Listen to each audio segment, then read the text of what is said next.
DBC নিউজের নিয়মিত আয়োজন সংবাদ সম্প্রসারণে সবাইকে স্বাগত জানাচ্ছি আমি রঞ্জন শুভ্র। দিনের বাছাই করা সংবাদ এবং এর পর্যালোচনা নিয়ে সংবাদ সম্প্রসারণে আজকে আমার অতিথি হিসেবে স্টুডিওতে আছেন সিনিয়র সাংবাদিক মারুফ কামাল খান এবং আরও আছেন বাংলা ভিশনের deputy head of news Mostafa Kamal. আমি শুরুতেই যদি যেতে চাই মোস্তফা কামাল আপনার কাছে, যেটি হচ্ছে যে আমরা দেখলাম যে সারা দেশে চরম ভোগান্তি এবং উপদেষ্টা আজকে যেটি বললেন যে যাত্রী জিম্মি করে দাবি আদায় দুঃখজনক। আমার প্রশ্ন থাকবে আপনার কাছে যে ২২ তারিখ তারা একটা পূর্ব ঘোষণা দিয়েছিল, এই কদিনে কি আসলে এই অবরোধ ঠেকানো গেল না? মানে ভূমিকাটা কি তাহলে সরকারের? ধন্যবাদ আপনাকে রঞ্জন। অত্যন্ত যৌক্তিক প্রশ্ন, একদম জায়গা মতো প্রশ্ন যেটা বলে আপনি সেটাই করেছেন। এটাই রাজনৈতিক সরকার আর এই ধরনের মধ্যবর্তী বলেন, অন্তর্বর্তী বলেন বা বোঝাপড়ার সরকারের তফাৎ। রাজনৈতিক সরকার হলে হয়তোবা ২২ তারিখের পর এই কয়েকদিন লাগতো না।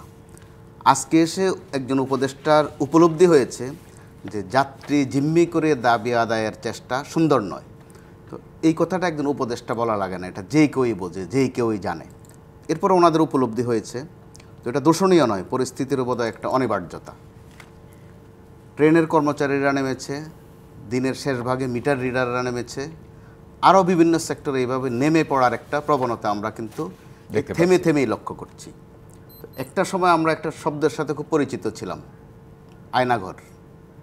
কিন্তু গত মাস কয়েকের নমুনায় দেখা যাচ্ছে কয়েকটা বায়নাঘর হয়েছে, নানান জায়গায় দোকানের মতো খুলেছে। তাদের কাছে দফা আছে, রফা আছে, ইস্যু আছে, তারা জানে কোথায় কাকে টোকা দিতে হবে এবং টোকায় কাজ হয়। আবার যেহেতু অনিবার্যতা আমি বলছি এই শব্দটা, এর আগে গতকাল ছিল ঢাকা ইউনিভার্সিটি ভার্সেস ৭ কলেজ। আবার একই সমান্তরালে চলছিল ইবতেদায়ী মাদ্রাসা। প্রত্যেকটা সমস্যায় কিন্তু ফয়সালা হয়, কিন্তু তার আগে পুরান ঢাকার ভাষায় যেটারে বলা হয়, রাজধানীর পুরান ঢাকার ভাষায় কাউর বাঁধানো, অর্থাৎ আউলা জাউলা যেটা প্রচলিত বাংলায় আমরা বলি, অর্থাৎ ভেজাল বাঁধানো, খিচুড়ি পাকানোর মতো আরও জটিলতা তৈরি করা হয়। ঢাকা ইউনিভার্সিটিরটা আপনি ধরেন, দফা ছিল একটা, যে এই ৭ কলেজ ঢাকা ইউনিভার্সিটির অধীনে আর থাকতে চায়, তারা বিচ্ছেদ। সেখান থেকে অনেকগুলো হয়ে গেল, অনেকগুলো ৬ দফায় চলে গেল। তো আবার আমরা খেয়াল রাখি না কোনো কথা বলার সময় বা কোনো কাজ করার সময় যে আমরা কোন পরিস্থিতি থেকে কোন পরিস্থিতিতে এসেছি। একজন প্রভিসি যেই ভাষায় কথা বললেন ছাত্রদেরকে, আরেকটা দফা কিন্তু দাঁড়িয়ে গেল। তো এই প্রভিসি মহোদয়েরও ভাবনা অথবা উপলব্ধি দরকার ছিল যে উনি কোন প্রেক্ষিতে ওই চেয়ারটা পেয়েছেন, অথবা কাদের উসিলায় পেয়েছেন, অথবা কোন পরিস্থিতির অনিবার্যতায় পেয়েছেন, আর কাদেরকে লক্ষ্য করে কি বলছেন। ওই কথাগুলো তো কিন্তু, অর্থাৎ আমাদের কুমিল্লা অঞ্চলে একটা শব্দ আছে, এটাকে বলে মুখদোষ।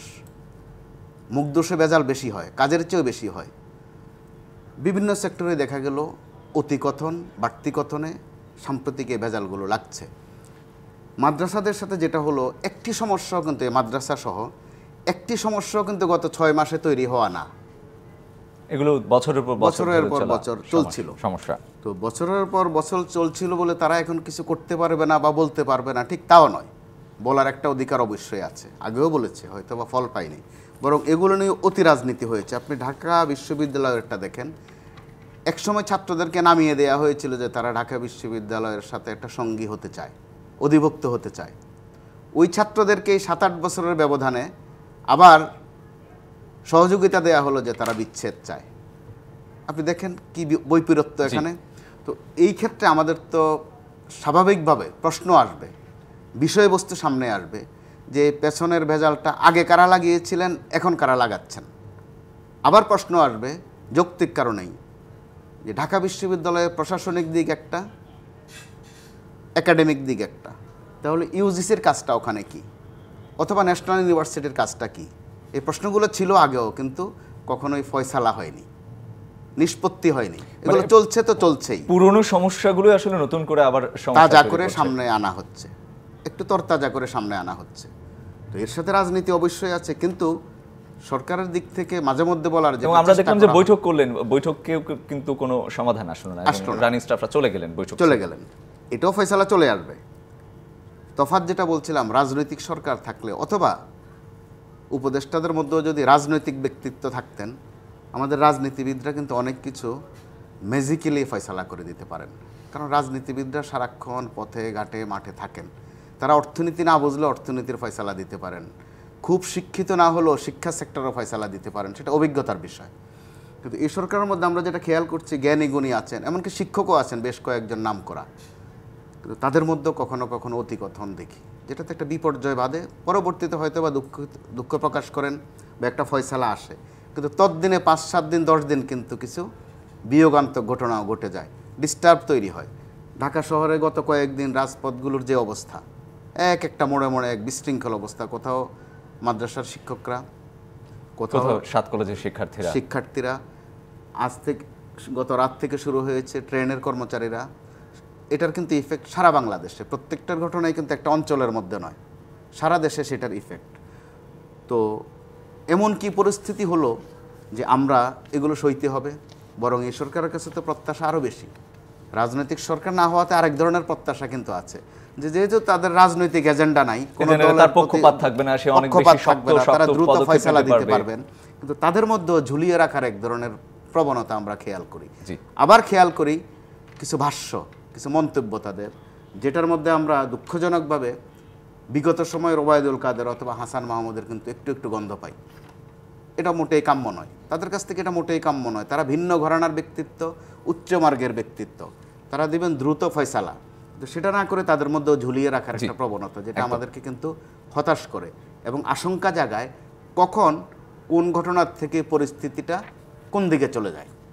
হয়তোবা সামনে আমরা দেখব, আশঙ্কা করে আগে ভাগেই, তাদের প্রস্তুতি আছে কিনা জানি না। ইমিডিয়েটলি সামনে আছে ইজতেমা, ওখানে এর মধ্যে কিছু টুকটাক ঘটনা ঘটেছে। আরও সামনে আছে বইমেলা, আশঙ্কা জাগে এগুলো নিয়ে। সামনে আছে রমজান, নিত্যপণ্যের একটা চাপের ওখানে আছে, প্রতি বছর তাদের প্রস্তুতি কেমন আমাদের কিন্তু তাদের একটু আশঙ্কা জাগে। নিশ্চয়ই সেটি সামনে বোঝা যাবে। আমি একটু মারুফ কামাল খান আপনার কাছে যেতেছি, কি বলবেন সমাধানটা কোন পথে আসতে পারে? আমরা দেখলাম যে কিছুক্ষণ আগে যে বৈঠক শেষ হলো সেখানেও সমাধান হলো না। না, এটা মোটামুটি সমস্ত আসপেক্টই উনি বলেছেন, সব দিকগুলোই কভার করেছেন। এখন সমাধান তো তাৎক্ষণিক কোনো সমাধান আছে বলে আমার মনে হয় না। এগুলো তো দীর্ঘদিনের পুঞ্জীভূত সমস্যার কালমিনেশন, দীর্ঘদিনের পুঞ্জীভূত সমস্যার ফলাফল। তো যেটা হয়েছে, যে পরিস্থিতিটা পরিবর্তিত হয়েছে, আমাদের যে মেন্টাল মাইন্ডসেট যেটা গড়ে উঠেছে দীর্ঘদিনের মধ্যে, সেটা কি?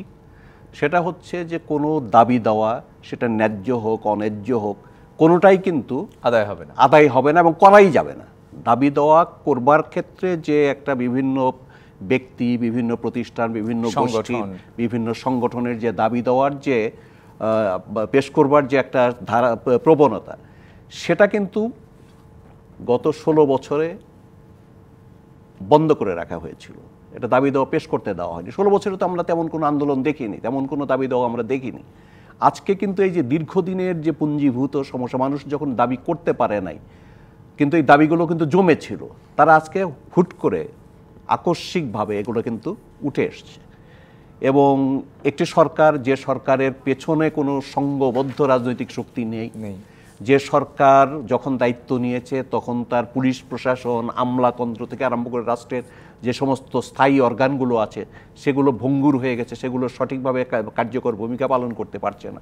এরকম একটা সময়ে রাজনৈতিক দলের সমর্থনহীন একটি সরকারকে, মানে এর সরকারের পিছনে তো কোনো সংঘবদ্ধ রাজনৈতিক শক্তি নেই, এরকম একটা সরকারের সময়ে যখন এই সমস্ত দাবি দাওয়াগুলো উঠে আসছে, তারপরে হচ্ছে মোকাবেলার ক্ষেত্রে আমরা অভ্যস্ত কি, যে কোথাও একটা যদি কোনো দাবি দেওয়া উত্থাপিত হয় বা একটু যদি আইনের ব্যত্যয় ঘটে, সেখানে পুলিশ দিয়ে দমন করে দেওয়া হবে, র্যাব নামানো হবে, আর্মি ডাকা হবে, বিজেপি নামানো হবে, এইভাবে খুব সহজে সমাধান হয়ে যেত ইজিলি। এবং মানুষ এতে অভ্যস্ত হয়ে গেছিল এবং এই ভীতি শাসিত যে সমাজ তৈরি হয়েছিল, সেটাতে এক ধরনের মাইন্ডসেট। এবং সাধারণ মানুষও অনেকে মনে করতেন যে এই সমস্ত আন্দোলন, এই সমস্ত দাবি দেওয়া এটা দমিয়ে দিচ্ছে না কেন। ওই মাইন্ডসেট কিন্তু 15-16 বছরের যে মাইন্ডসেট আমাদের মধ্যে দাঁড়িয়েছে, এখনও কিন্তু মনে করে সরকার যেহেতু আছে, এই সরকার যদি এটা পুলিশ, বিজেপি, তারপরে সেনাবাহিনী নামিয়ে এটা যদি দমন করে না ফেলে সাথে সাথে, তাহলে কিন্তু মানুষের মধ্যে প্রশ্ন আসে। কিন্তু আজকে যে পরিবর্তিত প্রেক্ষাপট, পরিস্থিতি পরিবর্তিত হয়েছে, আপনি ড্রাকোনিয়ান ল দিয়ে আপনি যে কোনো ধরনের একটা কি বলে এটাকে, অত্যন্ত মানে যেটাকে বলা হয় লৌহদৃঢ় হাতে সব কিছু দমন করে ফেলবেন এবং আইন প্রয়োগকারী সংস্থাকে বেআইনিভাবে ব্যবহার করে আপনি সব কিছু মানুষের কোনো অধিকারী আগের ধারাবাহিকতায় রাখার যে প্রবণতার কথা যেটি বলা সেটা হয়, কিন্তু করা এই সরকার করতে চাচ্ছে না বা করতে পারবে না। পরিবর্তী এই সরকারের সে ম্যান্ডেটও নাই এবং এই আন্দোলনের মধ্য দিয়ে, সংগ্রামের মধ্য দিয়ে যা এসছে, তো সুতরাং তাকে কিন্তু অনেকটা আলাপ আলোচনার মধ্য দিয়ে, সমঝোতার মধ্য দিয়ে অগ্রসর হতে হবে। এবং এটা একটা অন্তর্বর্তীকালীন সরকার, তো অল্প সময়ের জন্য এসছে। এই সরকারের কাছে সমস্ত দাবি দেওয়া নিয়ে আসা এবং তার কাছ থেকে আদায় করতে হবে, এটা কিন্তু খুব বেশি যৌক্তিকও না। তো সুতরাং নাগরিক সচেতনতাও খুব বেশি দরকার। সরকার তো ভুল ত্রুটি যেগুলো আছে সেগুলো তো আছেই, কিন্তু এর সাথে সাথে কিন্তু নাগরিক সচেতনতাটা দরকার। নাগরিক সচেতনতা ছাড়া কিন্তু এটাকে করা যাবে না। এই সরকারের কাছ থেকে সমস্ত দাবি দেওয়া কালকেই আদায় করে নিতে হবে, এই প্রবণতাটা বন্ধ করতে হবে। এক, দুই হচ্ছে যে এটা একটা নিয়মতান্ত্রিকতার মধ্যে রাখার চেষ্টা করতে হবে। সমস্ত দাবি দেওয়া তো থাকবেই, কিন্তু এটাকে নিয়মতান্ত্রিকতার মধ্যে। আর সরকারের দিক থেকে যে ত্রুটিগুলো উনি বললেন, সেই ত্রুটিগুলো নিরসন করা দরকার। অতিকথন দরকার নাই। তারপরে হচ্ছে মানে শব্দ প্রয়োগ, বাক্য বিন্যাসে আরও সচেতন হতে হবে এবং এর মাধ্যমে আলাপ আলোচনা করেই সমাধান, কার্যকর আলাপ আলোচনা, আলাপ আলোচনা। এবং হচ্ছে কিন্তু এক একটা সমস্যার সমাধান হচ্ছে, কিন্তু তার আগে অনেক জল ঘোলা হচ্ছে, অনেক ধরনের মানে যেটি মোস্তফা কামালও বললেন। জি, ধন্যবাদ। আমি আরেকটা ইস্যুতে আসতে চাই, সেটিও আসলে দাবি দাওয়া কেন্দ্রিক এবং সেটির আসলে এক ধরনের আজকে প্রত্যাহার করেছেন তারা ইবতেদায়ী মাদ্রাসার শিক্ষকরা। আমার প্রশ্ন থাকবে মোস্তফা কামাল, আপনাকে দিয়ে এই ইস্যুতেও কথা বলতে চাই, যেটি হচ্ছে দাবি মেনে নেওয়া হলো, বলা হলো পর্যায়ক্রমে জাতীয়করণ হবে, চলতি বছরেই আসলে এই প্রক্রিয়াও শুরু হবে।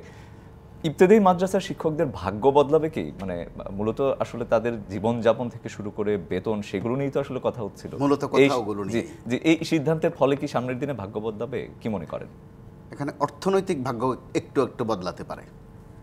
সংখ্যায় 8 লাখের মতো আমার কাছে যে তথ্য আছে ইবতেদায়ী মাদ্রাসা, এটার মধ্যে আবার 2টা ক্যাটাগরি আছে। একটা হচ্ছে অধিভুক্ত স্বতন্ত্র, তাদেরকে বলে 1519টা, আর তাদের একটা মাদ্রাসা বোর্ড যেটা, ওখানে হচ্ছে 6997টা। এতে করে তাদের অর্থনৈতিক সুযোগ সুবিধা একটু আসবে, কিন্তু মূল গোলমাল কিন্তু থেকেই যাচ্ছে। এমনিতেই আমাদের দেশে 11-12 কিসিমের শিক্ষা পদ্ধতি যোগ করে আমি দেখেছি। সেটা মাদ্রাসার মধ্যে 3-4টা ভাগ, আলিয়া আছে, কওমি আছে, মাঝে দিয়ে আবার আরেকটাকে বলে খারিজি, আরেকটার বলে দাওরা। এগুলোর মধ্যেই কিন্তু এই নানান ভাগ বিভাজন, এই বিভাজনগুলো আজ পর্যন্ত কিন্তু দূর হয়নি বা কোনো আমরা কার্যকর উদ্যোগও দেখিনি। আবার স্কুলে কলেজে এখানেও কিন্তু এই ধরনের তফাৎ, জেনারেল এডুকেশন, ইংলিশ মিডিয়াম অথবা ইংলিশ ভার্সন। যেহেতু একটা সাবজেক্ট সামনে এসেছে, আমরা কিন্তু অনেকটা সম্পূরকভাবেই এই বিষয়গুলো ফয়সালা করে দিতে পারি, কিন্তু কেন যেন খেয়াল করা হয়, আবার এটা বোধগম্য এমন যে না, রহস্যজনক অর্থনীতির অংশটুকুতে বেশি যাওয়া হয়, অর্থাৎ টাকা পয়সার বিষয়টা, বেতন ভাতার বিষয়টা। এখানেও কিন্তু একদম বেতন ভাতা আর অন্য কিচ্ছু নাই, যে শিক্ষা পদ্ধতি কী হবে, কওমির সাথে কি হবে, আলিয়ার সাথে তাদের কি হবে, তাদের স্টুডেন্টরা পরবর্তীতে কোথায় কোন লাইনে যাবে, এই সংক্রান্ত একটি আলাপও নেই আমি গত 2-3 দিন যতটুকু খেয়াল করেছি। আছে শুধু বেতন ভাতার কথা। আবার এটুকু মাথায় নিতে হবে, তাদের মানোন্নয়নের বিষয়ে আসলে যে উদ্যোগের কথাবার্তাও নেই। আবার এটুকু এই বাস্তবতা মেনে নিতে হবে আমরা যে কোথায় আছি, কোন প্রেক্ষাপটে আছি। যে ডক্টর ইউনূস টাকা পেয়েছেন শাহবাগে, একে একে জড়ো হলেই লাখ করে টাকা পাওয়া যাবে, কয়েক হাজার মানুষ কিন্তু একসাথে হয়ে গেছে। আমরা ওই একটা বাস্তবতার মধ্যে কিন্তু আছি। মানুষের ভাবাবেগ বলেন অথবা লোভ বলেন অথবা মাঝে মধ্যে বিবেক বুদ্ধির খরচ না করার একটা প্রবণতা আছে। তো যেহেতু একটা আশ্বাস দিয়েছেন, একসময় প্রাইমারি স্কুলের মধ্যেও এগুলো ছিল, প্রাইমারি পর্যায়ে, পরবর্তীতে এটা কিন্তু ধীরে ধীরে ফয়সালা হয়েছে। মাধ্যমিক স্তরেও ছিল, উচ্চ মাধ্যমিক স্তরেও ছিল, হতে হতে উচ্চশিক্ষা পর্যায়েও আছে। কিন্তু উচ্চশিক্ষা পর্যায়ে যেটা আমি একটু আগে বলছিলাম, এই মাদ্রাসাকে সম্পৃক্ত করা, কিভাবে সম্পৃক্ত করা যায়, এটা নিয়ে কিন্তু একসময় কাজ হয়েছে। পরবর্তীতে আবার ধাপে ধাপে দেখা গেল যে এর মধ্যে বিপত্তি ঘটছে, অবনমন ঘটেছে। কোথাও কওমিরা যেতে পারবে, কোথাও যেতে পারবে না, কোথাও মাদ্রাসার আলিয়া লাইন যেতে পারবে, আবার যেতে পারবে না, আবার যাওয়ার পরে আরেক গোলমাল। এ নিয়ে অনেক আজে বাজে কথাও আছে। এই বিষয়গুলো পরিষ্কার করা দরকার, এবং এগুলো পরিষ্কার করতে গেলে আমার মনে হয় আমার অত্যন্ত মুরব্বী মানুষ সোহেল ভাই, মারুফ কামাল খান সোহেল ভাই, যে নিয়ে কোনো সংস্কার কমিটি করার দরকার করে না, সমস্যা চিহ্নিত, সমস্যা কিন্তু উদ্ধার করতে হবে না গবেষণা চালিয়ে, শুধু সিদ্ধান্তের প্রয়োজন।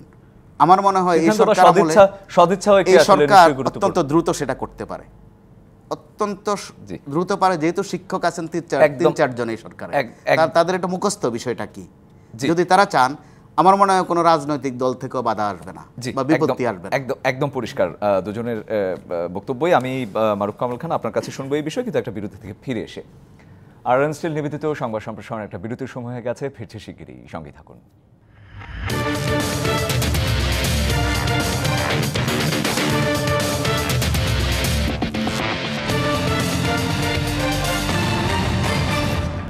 বিরতির পর আবারও স্বাগত আরএন স্টিল নিবেদিত সংবাদ সম্প্রসারণে। আজকে আমার সাথে রয়েছেন মারুফ কামাল খান এবং মোস্তফা কামাল। মারুফ কামাল খান, আপনার কাছে আমার এই ইবতেদায়ী মাদ্রাসার শিক্ষকদের যেই বিষয় যেটির সমাধান হলো, প্রত্যাহার করে নিলেন তারা, সেই ব্যাপারে আমি শুনছিলাম মোস্তফা কামালের কাছ থেকে, আপনার কাছে একটু শুনতে চাই এই বিষয়ে মন্তব্য। ইবতেদায়ী মাদ্রাসার ব্যাপারে আলাদা করে কিছু বলার নেই, আসলে এটা তো মোস্তফা কামাল সাহেব বলেছেন বিস্তৃত। আমি যেটা মনে করি, বাংলাদেশের অনেক সমস্যা আছে, তার মধ্যে প্রধানতম সমস্যার মধ্যে একটা হচ্ছে শিক্ষার সমস্যা, সাংঘাতিক। এখানে কিন্তু শিক্ষার নীতিই নাই দীর্ঘদিন। আমাদের রাষ্ট্রের বয়স প্রায় 55 বছর হতে চলেছে, কিন্তু এই যে শিক্ষা, একটু আগে মোস্তফা কামাল বলছিলেন যে মাদ্রাসাতেই 5-6 রকমের শিক্ষা ব্যবস্থা আছে, তারপরে মাধ্যমে মানে অন্যান্য স্তরেও এরকম অনেকগুলো ইয়ে আছে বাংলাদেশে।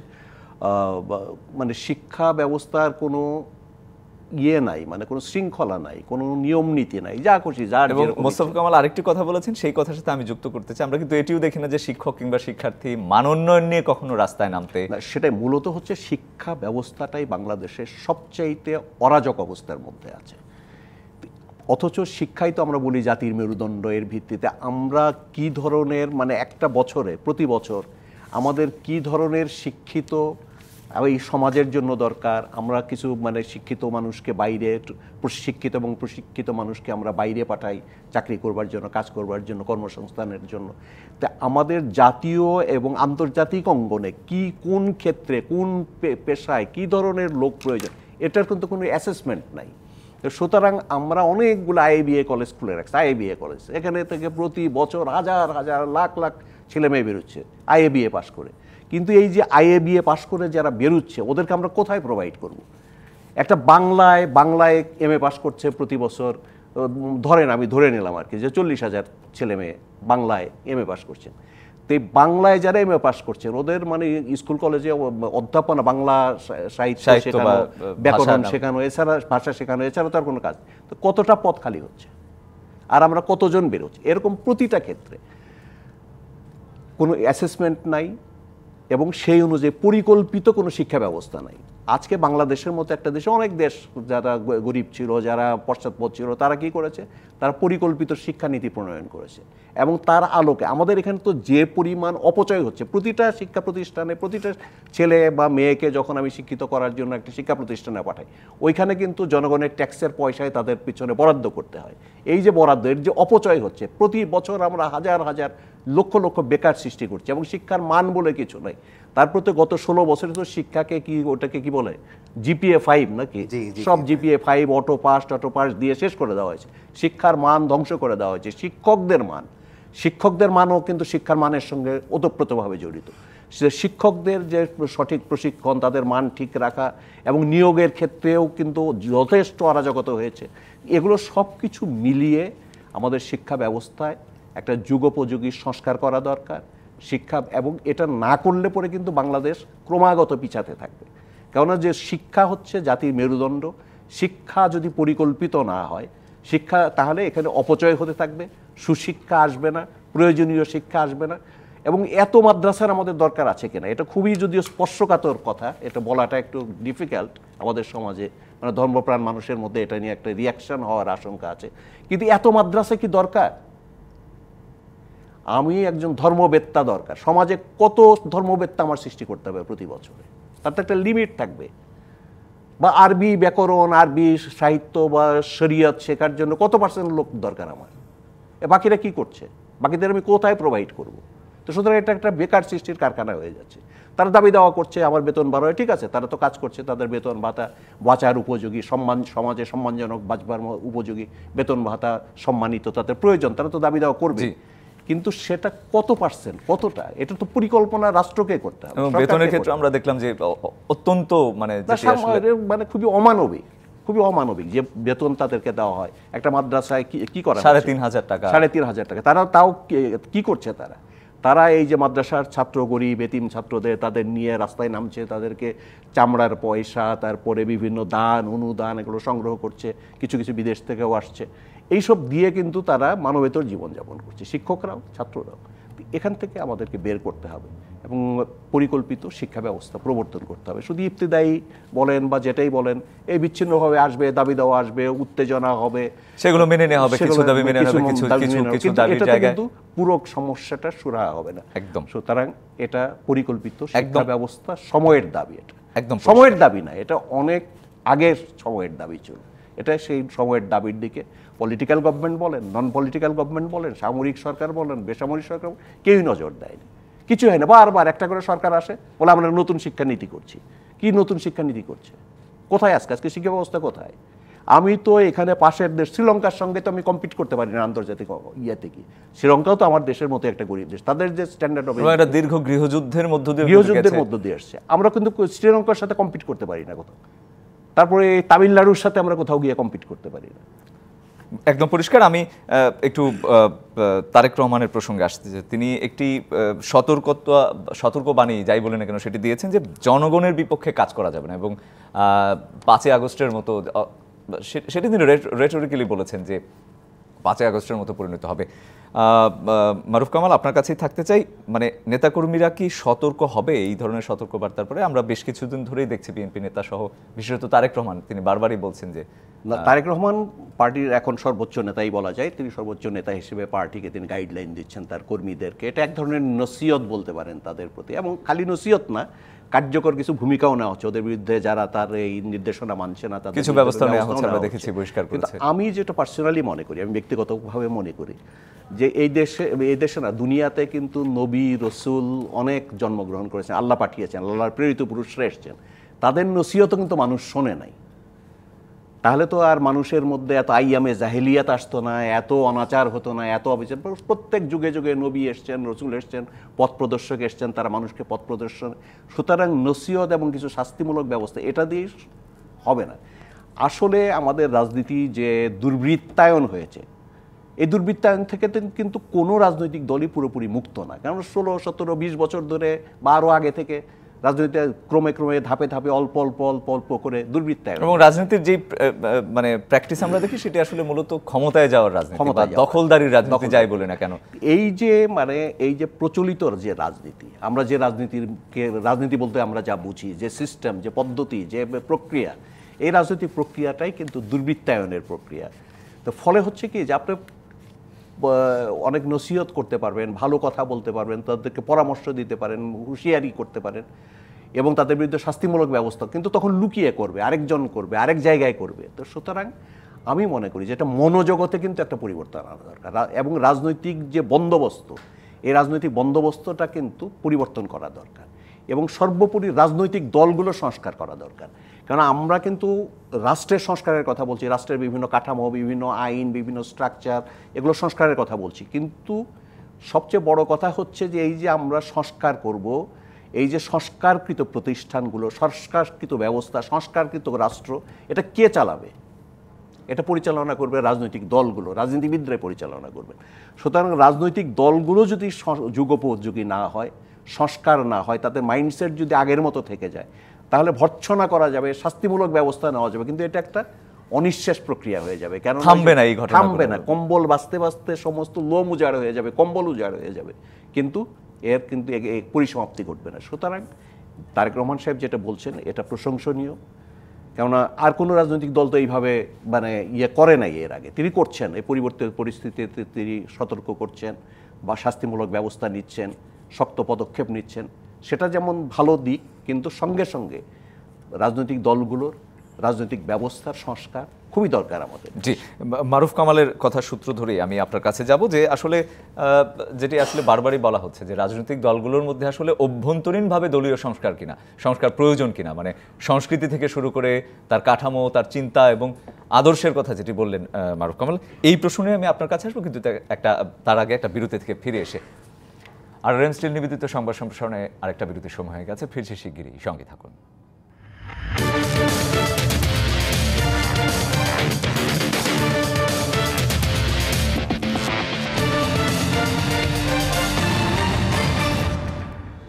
বিরতির পর আবারও স্বাগত স্টিল নিবেদিত সংবাদ সম্প্রসারণে। স্টুডিওতে আজকে আছেন আমার সাথে মারুফ কামাল খান এবং মোস্তফা কামাল। মোস্তফা কামাল, আপনার কাছে আমার প্রশ্ন ছিল যেটি যে দলীয় সংস্কার কতটা প্রয়োজন এবং সেটি আদৌ আসলে করার সদিচ্ছা রাজনৈতিক দলগুলোর রয়েছে কিনা, কি মনে করেন? অবশ্যই প্রশ্নবিদ্ধ বিষয়। জনমনে একটা ধারণা আছে যে রাজনীতিবিদরা সংস্কার করেন না, অথবা করতে চান না, অথবা করতে পারেন না। এটা প্রমাণিত বারবার বিভিন্ন সময়, আমি কোনো ঘটনা সুনির্দিষ্টভাবে উল্লেখ আর নাই করলাম। তো আবার সংস্কারের সাদামাটা যদি আমরা তর্জমা করি যে একটু ভালো হয়ে যাওয়া, মেরামত করা, তো এই মেরামতের প্রশ্নে 1-2 ক্লাসের ছাত্রদেরকে কান ধরে উঠবস করানো যায়, 2-4 বার কয়েকটা পিটুনিও দেওয়া যায়, সে কাঁদতে কাঁদতে বললো যে আমি ঠিক হয়ে গেছি। এটা শিশু শ্রেণীর সিলেবাসে হতে পারে, কিন্তু রাজনৈতিক দলগুলোর ওই সংস্কার অবশ্যই স্বপ্রণোদিতভাবে আসতে হবে ভিতর থেকে। তার স্বপ্রণোদিতভাবে আসা মানে একটা স্বীকৃতি দেয়া যে হ্যাঁ আমি ভুল করেছিলাম কিছুদিন, এখন আমার শুদ্ধ হওয়া দরকার। তো ওই জায়গায় বিএনপি একটি ঐতিহাসিক পরিচয় দিয়েছে, যেটা তারেক রহমান সাহেবের 31 দফা।